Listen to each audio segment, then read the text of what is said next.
ఈ బాధలు, ఈ కష్టాలు, ఈ వ్యాధులు, ఈ అప్పుల బాధలు నన్ను చుట్టుముట్టాయని అనుకుంటున్నారా?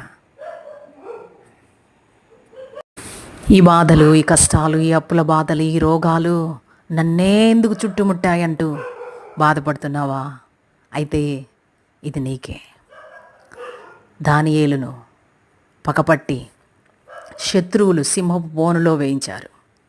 అయితే సింహపు బోనులో పడినటువంటి దానియేలు చుట్టూ సింహాలు, ఆ మధ్యలో దానియేలు ఉంటూ ఉన్నప్పుడు తన కన్నులు పరలోకమందున్నటువంటి సర్వశక్తిమంతుడైన దేవుని వైపు తేరి చూడగా, దేవాతి దేవుడు, దానియేలు హృదయము నెరిగిన దేవుడు, దానియేలు ఉన్న పరిస్థితి నెరిగిన దేవుడు తన దూతను పంపి ఆ సింహపుల నోర్లను మూసివేయించాడు. తనకు ఏ హాని జరగకుండా తనను కాచి కాపాడాడు. బైబిల్ సెలవిస్తున్నట్లు యేసుక్రీస్తు నిన్న నేడు రేపు నిరంతరం ఏకరీతి గల దేవుడని.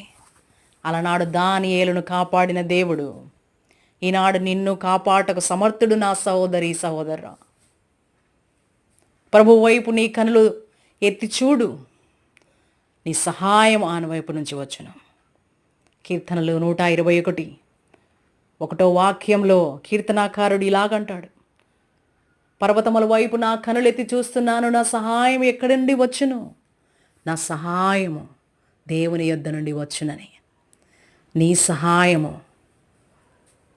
సహాయము కేవలము యెహోవా యొద్ద నుండి వచ్చును.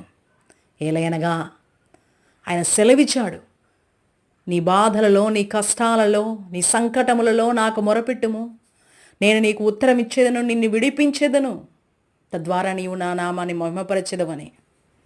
ప్రభువే సహాయము చేసే దేవుడు. ఆయన చేయి నిన్ను ఆశీర్వదించుట కురచ కాలేదమ్మా. నీ ప్రార్థన వినుటకు ఆయన చెవులు చిన్నవేమి కాదు.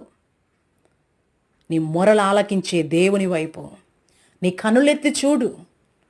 ఇటు అటు కాదు, కుడి ఎడమకు కాదు.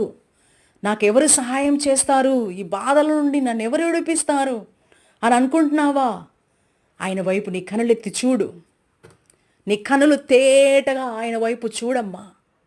దేవుని యొద్ద నుండి